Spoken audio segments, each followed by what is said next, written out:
How you do the virtual? I haven't done the virtual thing on here. Where do you go to? Are you trying to set up like a virtual background?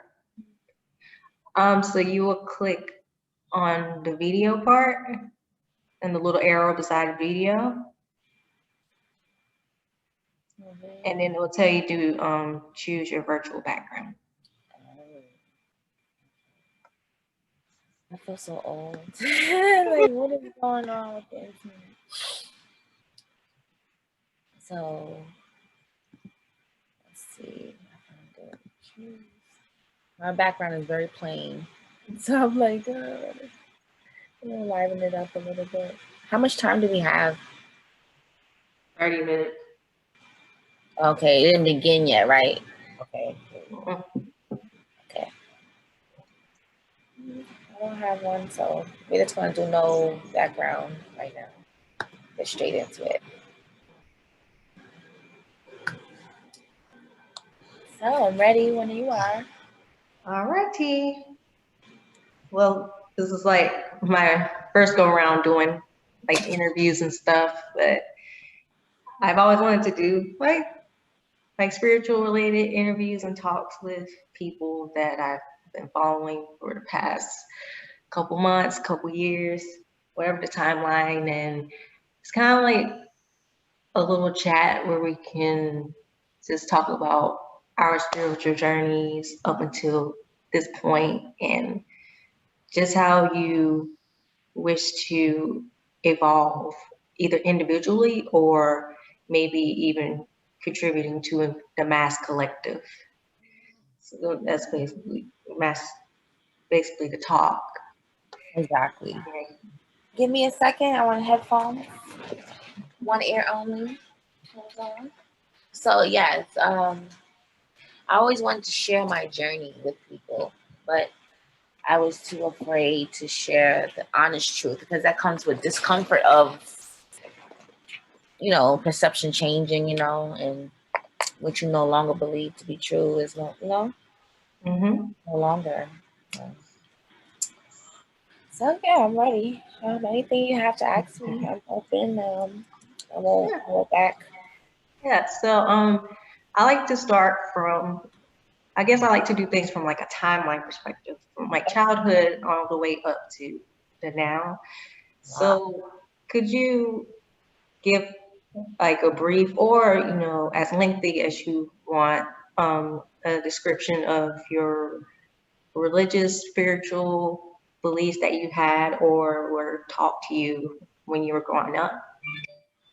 Turn that off. So to start it off, I'm from Brooklyn, East New York. Raised by both my parents, Jamaican American mother, American father. They have their own spiritual journey. I've come to find out on my own as I'm learning who I am. I come from a two-parent home. Come from a dysfunctional home. As Jamaican parents are very militant. More my mom, and it's like more so a narcissist you live with that don't know that they're narcissistic. It's like I was a loving child who wanted to be nurtured, and I didn't get that nurturing from my mom. I got it more so from my dad. So it was more music, art, and stuff like that. My dad got me incorporated with, but he was always the one that went deeper down the rabbit hole with me.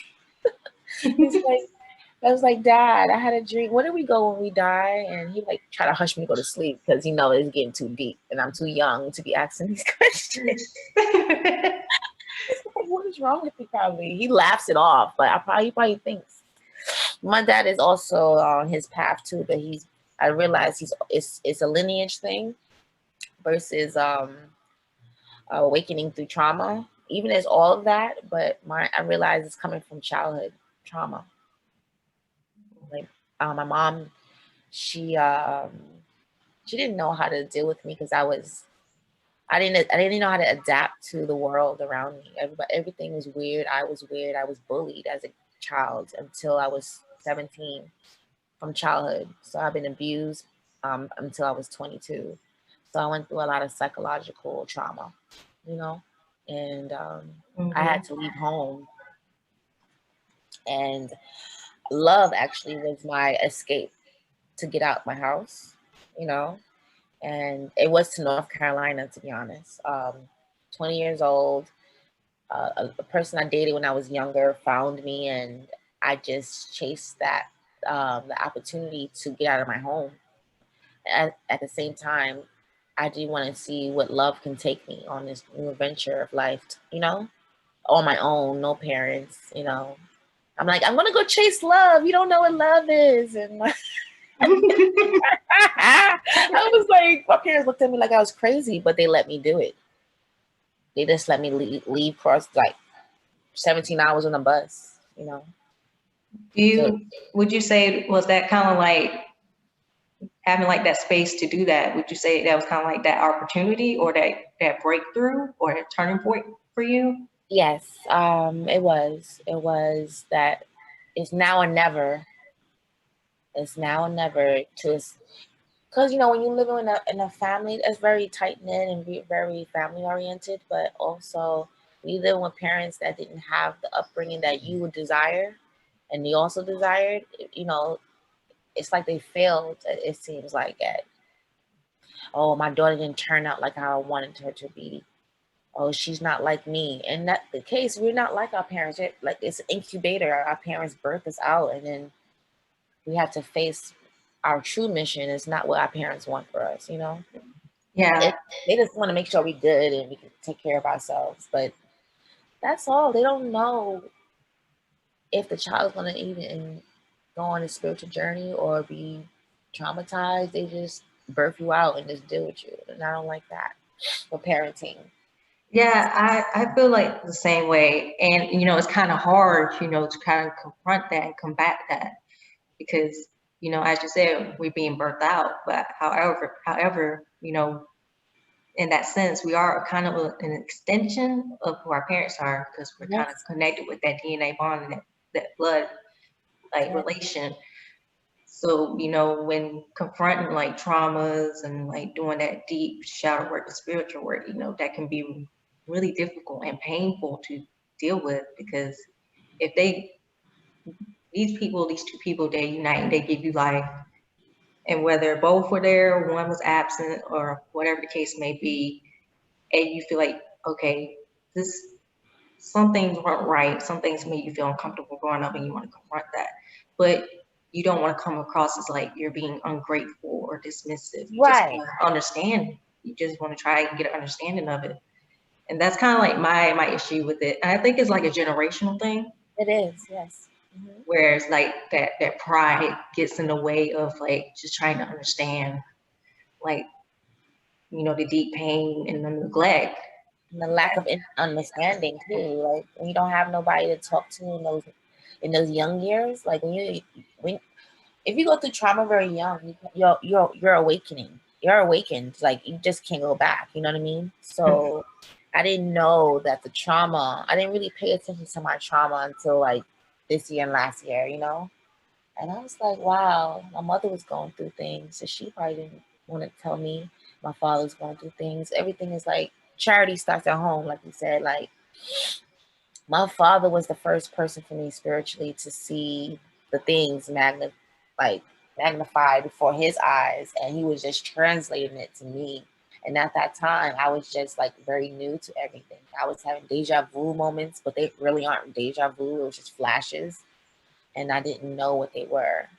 So I kind of ignored it and just chased love and became this hippie nomad, not knowing I was a hippie. But everybody was looking at me like, what's wrong with Ashlee? She's not doing this. She's not doing things that normal people would know. You know, like I didn't have the kids and I didn't have the husband. I didn't have the long-term ideal relationship. So everybody was into that social dynamic of following people. Yeah. So that made you like stick out like a sore thumb. Girl being, hi, you know. Yeah. They're like, who this loopy black girl? She fake. She's not really this hyper and bubbly. I'm like, but people don't they're not used to it. So it's like our inner child. It's like I'm glad I kept her, and not killed her off. You know, because I see death of the inner child in a lot of people, and it's like they don't know their purpose anymore, and they're like 60 now. You know. Mm-hmm. It's like they went too far down the rabbit hole of like defeat of this, of the Matrix. The Matrix, you're sacrificing yourself to it, Yeah. So another question that I would have is, along your spiritual journey, what were some, I don't want to say hurdles, but that's the best way to describe it. What were some kind of hurdles that you ran into, especially in regards to like being authentic and like trying to, step into your power, but not trying to feel like you're doing it because it's like trendy or it's kind of like the hype or like being like in a movement. Like, because you kind of see it on social media where people they throw out these concepts like, oh, inner child work, shadow work, this, that, and the third, but in the deep grand scheme of things, they probably don't really have like that fundamental understanding because they those terms. Absolutely. That's a deep one, girl. Okay. So my awakening officially like was in my face. Like it was 2016. I met my twin flame, a man who was older than me, who planted the seed of information and knowledge, and he saw me, and we had a lot of telepathy and a lot of weird synchronicities that were happening instantly. But the things that were happening is that I was going through homelessness. I still am going through homelessness. And it's my first time really sharing that. Don't make me cry on your Zoom. It's all right. I'm in a transitional living housing where the government pays for your living. And for 9 months until you transition into your own place. LA is very expensive. Either you have a roommate or you're on a pilot program, or they assist you with housing, or they give you shelters, or I didn't want a shelter because I didn't want to be with 10 women in a room and all my stuff be gone the next day, like yeah. No. So during that 2016 moment when I awakened, it was very drastic. It's when the Kundalini was like shifting through my spinal cord, like going up my back. Like it happened when my twin, we was speaking and we was like repeating sentences, and I felt it while we were like smoking, and it went up my back, went up to my cerebral, and I was like, what was that? And I was all extra, and then I went home, slid down the door, thought I met my husband. I was like, oh my God, what is this? And then 7 days, I had dreams about this person for a whole week. So after that, my life went crazy. Like a girl I had an incident with, she was like feeling like she was above everybody because she felt she was in this lane where she had opportunities where other people didn't have, So I was like the Cinderella. I came to LA to find myself, but I've been here before for love too. Like my journey of love has been long, but my journey of love was really a journey of self. I was looking for love and lust, and love was truly within me and God and the divinity of the human being, and the soul. But I've seen death here. I've seen somebody jump out of a window and land, from a 14th floor to his death for my job. A lot of things happened, and I went to the hospital. That was more so my shift in my body. When say me and you were talking, I'll be back in a minute. Say me and you were.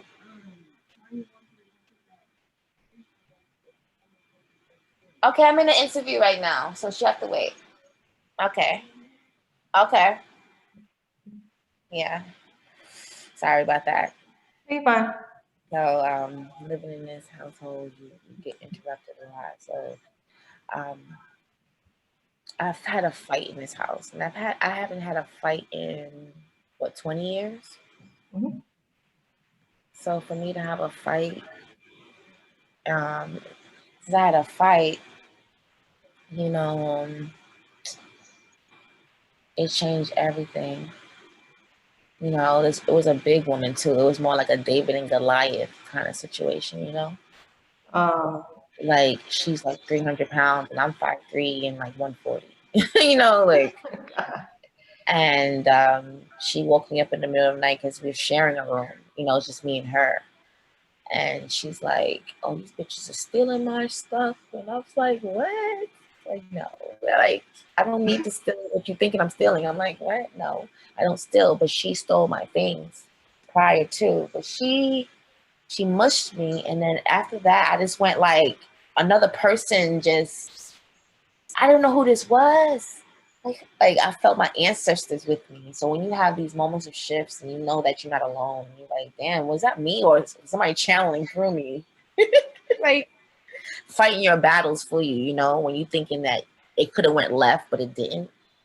You know, that's when you know it's like really supernatural, when it's like you're being taken out of it and protected. And even if you do fight or protect yourself, you come out on the other side of it. Like, wow, you see your strength in the battles that you overcome over the years. So over 14 years, I've an awakening of the Kundalini. And when my body shut down in 2016, I went to the hospital.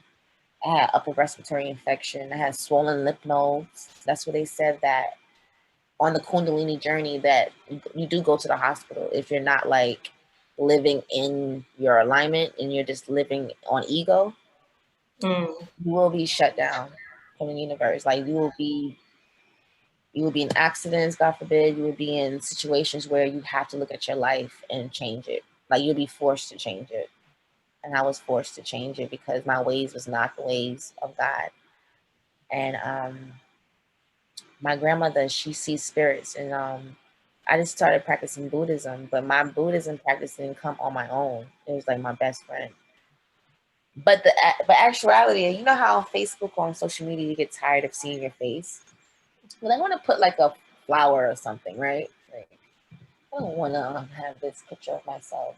And I put a lotus flower a week before I became Buddhist. I was like, so the change and the shift of the trauma of living in LA, where I'm from, New York, all of this has shifted me. The Buddhism, the photography, it's all preparing me to be a speaker to the masses. And sometimes this role is very intimidating because all this trauma you got to share with people and then relive it, you know? So it's been a lot of series of things. So the Kundalini happened for me first, twin flame, and then you can say it was also from my childhood because that's really the initial, right? Yeah.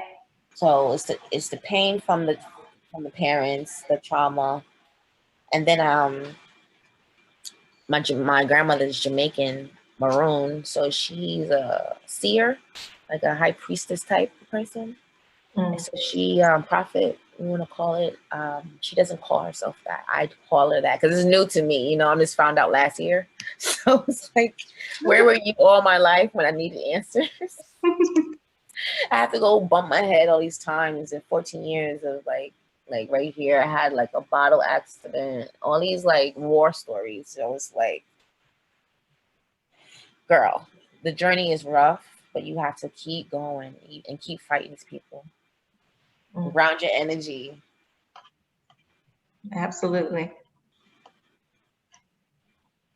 Yeah, ground that. And that kind of leads me to my next question. What are some grounding techniques that you employ on your daily practice? Well, now that I'm Buddhist, chanting has helped me change my life, but I would never tell people to do it because I want them to do it. You know, it's more like you have to, it's like a tool. It's like, hey, tired of crying, you know, just try this. It's not saying conform to like changing your beliefs. You can still be Christian and come over here, you know, because we have them in our meetings. They're just curious, you know, to know these people are warm, they hug you, you tell your problems to them, and it's like a family, you know. And because Tina Turner is Nichiren Buddhist, and I didn't know, you know how you watch movies all your life and it clicks with your soul, like you know that was you mirroring yourself through that movie or show, cartoon, anime, you know. Yeah. Because my boyfriend is into anime a lot, so he's always showing me through because I don't like anime as much as he does, but I'm learning that there's stories of spiritual journeys through it. You know, like Naruto and all this stuff. You know, I'm learning too. I'm learning. So chanting Nam Myoho Renge, you're chanting to the diamond in you, knowing that you are the one that's going to change your poison into medicine, like to never be defeated by anyone, anything, you know. And when you chant, you grounding yourself from your lower chakras, right? So Yeah. the vibrations going through your body into your cerebrals, your consciousnesses, you know, the crown. So it's that intention, and then that sonic intention, it amplifies to the universe that this is what you really want. And this is Lotus law, right? Like the lotus is in the mud, right? Just like a rose is in the concrete. It's a struggle to get through, you know, but you made it. That little vine came through and you grew. So that's what I do. I do mirror mantras, like manifestations, like today is going to be a great day. Today's going to be a great day. I'm a winner. And I'll talk to myself and ground myself through the healing of my words. You know, like you believe that you're going to be better. It's going to be a better day. And when you believe it and have that joy and imagine yourself in that element of joy, it manifests, you know. And I've seen it so many times, man. It's so beautiful that we all are co-creators. So that's my way. And going to nature is my main source, in the beach. I couldn't do that in New York. You know, it's buildings and people just all over the place. So Exactly. it's funny. My doctor told me that I had a lack of vitamin D, and I was like, really? So it was meant for me to move out here with sun. Yeah, that was the sign. I was like, am I really gonna give me some pills now? But then I came out here and I got all this, you know, for my melanin. I'm learning more about, you know, Mr. Del Blair, that you was watching on your Insta story on melanin and our energy. And, you know, I was getting drained. I was being drained in New York because of the lack of vitality and like energy. Yeah. Just low. Everybody's mad. It's 6 months of being cold. And Like, it's like crowded too. And uh-huh. I know personally for me growing up, like I never really been attracted to like big cities for that reason. I don't know, it just felt like kind of like I don't know the word to describe it. I guess feel like kind of constricted because there's a lot of Yes. people there, and then there's a lot of noise, just a lot of commotion going on. And they're mean too. No, shout out to my New Yorkers, but we're mean. We can be mean. Like you say, like you're going to work and you're such in a rush and it's 10 minutes, but it's 30 to like 50 people on one street, on one sidewalk, and you got to go to work in 5 minutes, and your block at the end of the block is your job. And all these tourists taking pictures, and you're like, oh my God. And you're like pushing, you're going to get frustrated. You're gonna be like, excuse me, moving people and jumping through hoops of legs. It's like, but you learn how to maneuver through life living in New York in the hectic cities like that intertwines all these energies. You just have to ground yourself, like stand in the mixture of all that speed and everybody rushing. You just like ground yourself in it, you know? Like that's interesting you say that because Raleigh down here is technically is counted as a city, but it's kind of unique in a sense that you do have like that city like structure, but then you also have like a lot of nature and you have like walking trails and lakes and stuff here in Raleigh. So I think for me personally, I don't really count Raleigh as a city. I guess maybe because like the census and those sorts of things, maybe it's counted as a city. And popularity is rising, like the population is rising steadily too. Like tons of people moving around. It's like, what's going on here? There's so much stuff to do out there. There used to be a place called Zydeco's, and I used to go there for jazz and like, those bar scene they had. And it was all poets and stuff like that. But I was just there. I miss it. My homegirls out there too. But Raleigh is like the state, like not the state, what is it? The main, is it Charlotte or Raleigh is the What does that mean? I'll get back to you on that, girl. But I know Raleigh is supposed to be the main, you know, instead of Charlotte, because Charlotte's bigger and mostly people go there. What am I trying to say? Oh my God, I hate when I get to those fuzzy moments.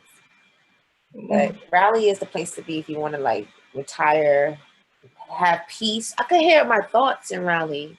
I'm seeing rabbits and streams and herons and what the what? It's not the same out here in Cali. It's like beach. You get nature, but it's like you got chemtrails all over the place. I know. Like, am I really healthy? So I actually tell people, what's the point of being vegan? Like putting a title on these things of being healthy, because you're going outside and you're breathing in the air, and that's also controlled, you know. Yeah, and that's the biggest things that I learned. That was kind of like a big wake up call for me. Right. Because I'm pescatarian. I'm not yet vegan. And I'm hopefully within the next year or so I want to finally be vegan. But the thing is, like researching like foods and like the processes that they like put in like certain products and how they go about it, it just kind of makes you a little paranoid. Right. Because like you just can't help it. It's like, Can't is trust this nobody. real? Like, is this real genuine food I'm eating, or is it man-made? It's man-made. They spraying it. They even spraying the marijuana out here. And it's supposed to be a Yeah, herb. Please. yeah, Why and it? that's why I kind of side-eye people who, because I have a lot of like friends that smoke marijuana, and I'm just Yeah. like, do you even know what's in that stuff? Because if it's not grown through the grass and through the roots, then it's probably coming from a lab somewhere. Most likely America loves labs, you know? Like they just Yeah. like the world loves labs. Like they love to experiment on people, and they're stealing our consciousness by the minute, by the second. Because I was watching it was a documentary on Instagram on how they always on the phone, and they always these algorithms, you know, they telling us what to click on, who to talk to. They give you suggestions on who to talk to just to get you to engage. Mm-hmm. You know, it's not even your own mindset, your own consciousness. Yeah. So you want to see what Instagram is saying, you know. Yeah, so yeah. Yeah, and that's the thing too, like with AI and artificial intelligence and stuff. Like initially for me, like what you just said, like I thought that was pretty cool. I was like, oh yeah, they know my preferences, they know the kind of things I like. But now as I'm learning, and then like me being a young adult, and I have like these responsibilities, and now I'm just a little more cautious of like what I put out there, and if I'm putting in like sensitive information, make sure like I'm trying to keep it as secure as possible. And they know what you're looking at. So it's like when we tap into our source, God talks to us in many different ways. Yahweh, however people want to call God, because I think that's a human trait to give a force a name, or I think that's ego. You know, like I birthed you, but you're telling me who I am. It's like, what? I'm a force. I'm not a human being. And we're spirits first and then body second, So it's like that we have a holy trinity within ourselves, the connection through our soul, through our mind, and through our body. So, and I think like when you get connected to spirit, like you just see things from a different lens. You do. And you also start to question everything. And you have to. Oh my God. Yeah. I question everything every day. Every day. And I think also like me being so young and like realizing like a lot of things so soon, like that can be like really difficult. I'm 21. You're young, but you're not young. I don't think it's that young and old thing anymore, because I know some old people now and they don't know the things you know. And I'm like, you 52. You've been here how long? You still don't understand. But yeah, but find out all these crazy things, and then like you really think like you're crazy. And it's like, why am I ignoring all this stuff? And like And then you start like receiving downloads. Like the more you tap into your power, the more downloads you start receiving, and you That's know. why the sun is good. And at first, when I started like getting in that mode, it was just like I was like a bit suspicious because it's like, where is this coming from? But then like the more that I like start trusting my intuition, wow. Yeah. Like the more I start trusting my intuition, I'm like, oh, you know, this was meant to happen, or you know, this was meant for me to find out, and those sorts of things. And I had somebody tell me that, oh, your female, you and your female intuition, like that's a human condition, that's a human trait. I'm like, I wouldn't say that. I'm trying to separate. It's like a person trying to separate me from learning who I am, like going within. Like, don't trust your intuition. I was like, what? What kind of sabotage is this? And this is supposed to be my twin flame, you know, telling me this. So it's like, what? So you can't trust everything. You know, salt, it could be sugar. Sugar could be salt. So it's like everything is not what we see with our senses. It's what we see with our third eye, our soul recognition. You know? So you're not crazy. I got called mental the other day. So for the first time, really. Like, yeah, and that's another thing for me. Like going back to like the whole social media thing, and like the opposition of it, like, oh, you shouldn't trust your gut instinct, or you know, it's bad for you, or you can't really trust yourself, and that sorts of things. I kind of just feel like it's kind of disempowering because I feel like us as individuals, we should be able to step into our power and have like that sense of strength and understanding in of ourselves, if that makes sense. It does make sense. And nobody can make you understand yourself but Source. You start to find out what your mission is and what you came here to do. And girl, it's a lot, and it could be intimidating because it's not what it looks like on social media. Like it's not the Megan Stallions. It's not that. All those people have purpose to share that, but it's not. It's divisive, you know. It's supposed to separate us from our purpose. And you're crazy. You belong in a padded room, 5150, whatever you want to call it. And I think with that, it's kind of like hard to like have like discussions and like conversations around not just like spirituality, but like in general. It's kind of like I feel like these days it's kind of like that constant rage or outrage, and some of it I feel it is justified, but I think it gets to a point where you know we really need to just be able to sit down and like have face-to-face conversations about issues that more often than not we kind of steer away from because it can be very uncomfortable to talk about.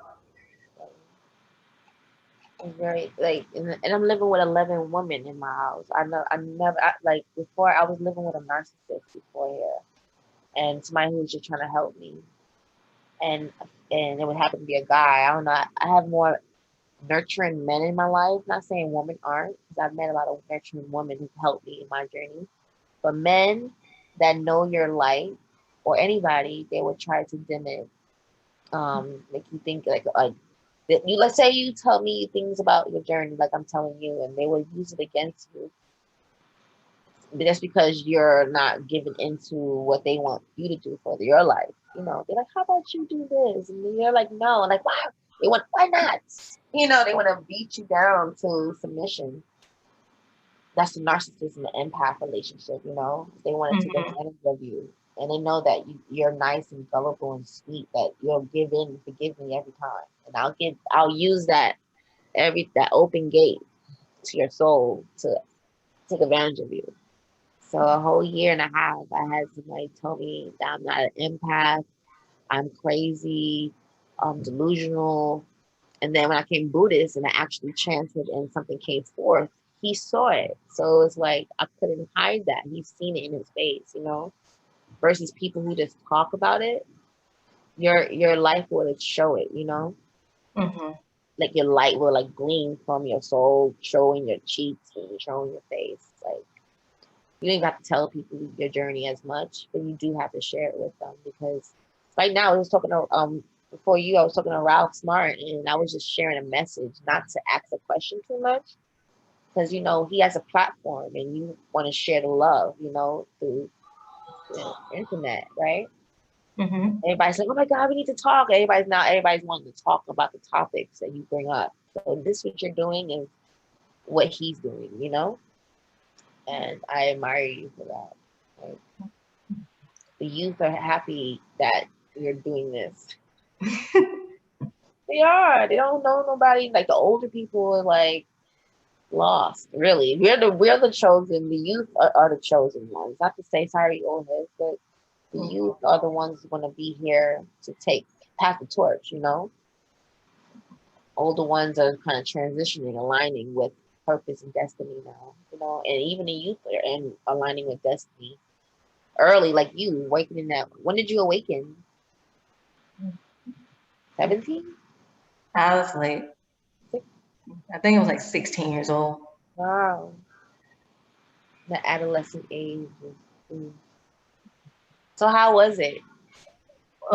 It was a pretty like dark time for me because, you know, I was still in high school at the time. So I kind of felt like I was like an alien uh, from Yeah. like my friends and then like my fellow peers and students and whatnot. So for a while, it was just like if I wanted to really dig deep, like spiritually, it's kind of like, okay, I have to like get somewhere alone and, you know, and just like kind of like understand what's going on. And I think that's kind of like when I really started to become really introverted was at that time of my awakening Yes. because Did you go and through it kind of before? reminds me of like this quote that I found from this video that I watched the other day, and she basically said that isolation requires means elevation. Yes. So for me, looking back now, it's like I'm glad that it happened that way. Though it was like pretty lonely, and I was in like anxiety and depression because I I didn't know the things that I know now. You know, I was just like, what's wrong with me? So it was kind of like that paranoia coupled with like I guess like those insecurities. Like teenagers already like have like those insecurities, and you just feel like you have to like fit in The and pressure. It's too like that hard. peer pressure. So magnify that with my awakening, you know, that was like a lot of weight on my shoulders. But Man, over time, it got better over time. But I was like, what is going on with anything me? after 2000s is crazy. Like, man, growing up in that season of early 2000s, mid 2010s, girl, 1999, everybody was thinking Y2K and people were bullying in school. People are, you know, see, I was bullied too. So my last name is Baldwin, right? So people were like, Mhm. "Go ahead, Baldy," and I'm like, "At least I win." I'm like, "At least I win." I'm like, "That don't." At least that's to blow my mind. I mean, you do see it says "win" at the end, right? Mhm. And I was young, and I had to really understand that these people didn't understand. They were just trying to like find reasons to hate me. And on a journey, it's gonna be hard to have friends too. I lost a lot of spiritual friends on this journey as well. People who will come with you, and then um, I can't recall right now. They'll come with you, act like they with you, but then they just stealing your energy. You know. Yeah. So it's just you had to go all through all of that, and that's really what awakenings are. That age that you went through, it's like high school is an awakening in itself. You know, like people gotta like you, find things about you, but that's when you find what you're good at, finding what friendship is and what it's not. You know, and I had to be by myself a lot, girl, a lot. Even when I was, so my awakening came very young because I was sexually abused. So when people go through abuse, through sexual, mental, everything is like it's like saying you was just born, you only had 5 years and you've been on this earth 5 years. It's like you think everything is sunshine and rainbows, you know? Like so that was the last part of my life where I was truly happy. Like where the shift before the shift happened, like when I went back to my joy, that was the age 5, like 6, and I'm born on the 6th day. So I feel like whatever we were doing, like the art, anime, the cartoon, whatever, my boyfriend made me realize something because he went through his trauma. He had joy, like that black boy joy, watching anime and cartoons, and that family life. He was chasing happiness, you know, Mm-hmm. chasing happiness from that young and wanting this reality of life. And he thought he would never get it, you know, because the way the world is, you know, they don't like positiveness. They want you to be violent and negative, gossip and backbite, you know. So you're gonna be like, damn, I'm an anomaly, you know, like I'm by myself, like. But it's a superpower too in that, you know. It's not like an ego thing. It's more like I'm here to do something more than what society's norm is, you know. Yeah. And I'm proud of you, girl. You Thank know, you. you're doing great. Don't let nobody tell you anything. You're doing smooth, bumpy but smooth, but it's a little roller coaster. Yeah. So last but not least, just to cap this off, so how can folks get in touch with you on social media? Well, you can find me at I am @AshleyE, IAMASHLEE, Baldwin, like the piano, Mhm. um, at gmail.com. That's my email if you want to email me. I am Ashlee Baldwin at gmail.com. I am Ashlee Baldwin at Instagram and Ashlee Baldwin on fan page on Facebook and Ashlee Baldwin on YouTube. So I'm gonna start doing my YouTube too, but you know, being on the camera sometimes makes me have anxiety. Yeah. Like so yeah, that's where you can find me. Twitter is I am Ashlee Baldwin as well. I'm Ashlee Baldwin. So I'm trying to keep the names all the same, you know. So Yeah. yeah. Yeah, that makes life much more easier. I do the same thing. Like who is this cutie with this and then their name is something else? I'm like, what? No. So yeah, and that's where you can find me. And this link with me, whoever wants to talk and chat, you know, send me a DM. I'm open. Yeah. And I'm gonna once everything is like edited and trimmed and all that good stuff, I'm gonna actually link your social media accounts, therefore folks can be directed in the right direction. So Yay, I'm so happy for this new beginning. yeah, Yes. Thanks for absolutely. talking with me. Got Thank it. you. Thank you for being my first interview, my test run. I know that technical difficulties were a little crazy, but we did it. We got through it. We So did it. That's how it is, right? Gotta get through the trauma. yes, we got it. So yeah, Yeah. thank you so much. And this will be uploaded soon. Yes. So much success. Have a great day. You too. Bye. Bye bye.